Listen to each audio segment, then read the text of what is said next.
What's up, everybody? It's Luke James, not the singer. If you're looking to get your music reviewed, you can hit up this email that's right here. But today I'm going to hit you up with my thoughts and opinions on this album from Jidenna called 85 to Africa. Now, if you're not familiar with who Jidenna is, he's a Nigerian-American rapper who broke onto the scene with that smash hit Classic Man, and even though that did receive mixed reviews because it was kind of cheesy and just overly mainstream, his album, The Chief, actually had a lot of great stuff happening on there, man. I think that one was kind of slept on because people heard his singles and thought he didn't have anything to say, but then on this album, he's speaking on his Nigerian heritage, speaking on a lot of black issues, and bringing that versatility where he does have a lot of different production styles, as well as his rapping and singing. So I thought that was a pretty dope project. Didn't quite make my year-end list when it came out, but it was certainly an honorable mention, and there are some songs I still come back to from that, like Bambi, for example. That shit is just really catchy as hell. Always kind of liked that one. Now with this album here, he kind of is going back to his roots. You're going to hear a lot of production that borrows from afrobeats, dancehall, Caribbean music, and beyond. And even though this album doesn't get quite as deep as this last one, I still like them about equal, to be honest with you. I think this one is just a lot of fun, has a certain vibe to it, and it's very catchy, but there are still these moments where he does open up and speak on some topics, so it's not like it's 100% empty.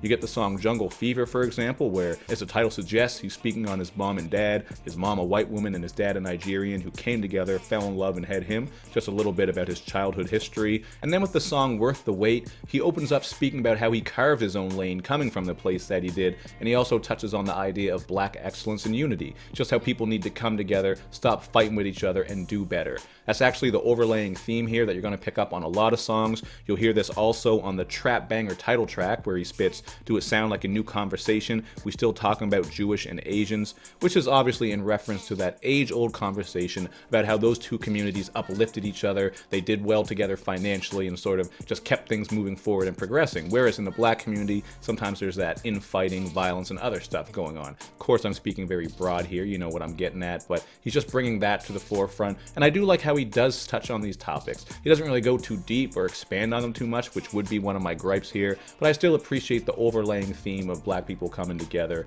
no matter where you're from. If you're an African, maybe you're African American, African Canadian like me, wherever, just the whole diaspora coming together, so that was pretty cool.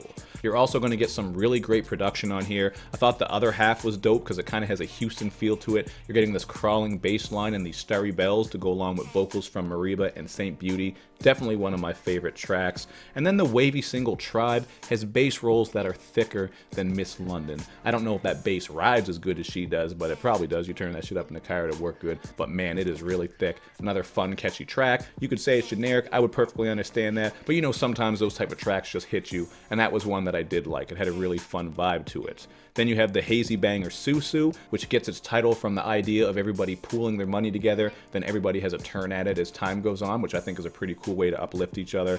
But this is one of the ones that I would put as my least favorite, because it was kind of generic. It didn't really stick to me in any way. I didn't think there was anything distinct happening with it, so I kind of just brushed it aside. And I kind of feel the same way about Sufi Woman. These two tracks he did actually release earlier, before this album came out, I believe. I'm not sure if they were all out singles, but you know, sometimes when an artist is getting close to dropping their album, they kind of flush a couple more songs, or they leak, or whatever it is. I heard them earlier. I didn't really care for those songs too much. But the song Babouche is much better. This gets its title from a type of slipper, so again, you're getting all these African ideas throughout, which I think is pretty cool. And it has this Eastern sound to it, as well as a pretty solid feature from Goldlink, who sort of, you know, on his last album, he kind of attempted to do the same thing I think that Jidenna was doing here. I just think this one is a bit more catchy overall, and I just kind of prefer this to Goldlink's last record. But even still, man, I thought they sounded dope on here. Definitely would list that as one of my favorites. And another favorite would be Vaporiza. This one is just very bright, fun, and tropical. I think this genre is described as Nigerian high life or something like that. I'm still learning a bit about some of these other genres, but it just has this really fun feel to it. Feels like you're on a tropical island, maybe shaking up margaritas and dancing with a bunch of fine women around you, something like that. I don't know. Just like the feel of that track right there. And Pretty and Afraid is kind of cool too. Has this very atmospheric vibe to it because of the psychedelic guitar and echoey vocals. Although Jidenna's vocals in some spots get a little weird when he's going like, better than that. You'll know what I mean when you hear the song. But even still, I did like that track. Those were two of my favorites. Of course, we get the song Zodi, which if you heard it, you'll recognize the Afrobeat elements, as well as the fact that it borrows from Busta Rhymes' song, Put Your Eyes Where My Hands Could See. Thought that was a pretty cool idea to bring that bass line in there. It also features Mr. Easy, who I believe is an Afrobeats artist. I'm not too familiar with him, but I thought he sounded great on there. That was a quality song. So to me, this is a light 3.5 out of 5, man. I really like this as far as just some more simple, vibey, and fun music. Once in a while, there's a project like this that attaches to me, and I kind of like it, and I come back to the tracks just when I want something fun, and this is one of those ones that did it. So it's not a strong 3.5 out of 5. Like I said, the content doesn't get too heavy. There are a couple of tracks that are just kind of run-of-the-mill. It's one of those projects where I could understand people going either way. I could certainly understand someone saying they don't really like this shit because it's too radio-friendly and mainstream, but I could also understand people liking it like I do because it is fun and catchy. So it is what it is, a light 3.5 out of 5 for me, but you guys check it out for yourself and then hit me up in the comments section with your thoughts and opinions. Of course, you also want to make sure that you do all that good YouTube and social media stuff where you show me love and you show me lots of it. Thank you for watching, everybody. I will see you next time.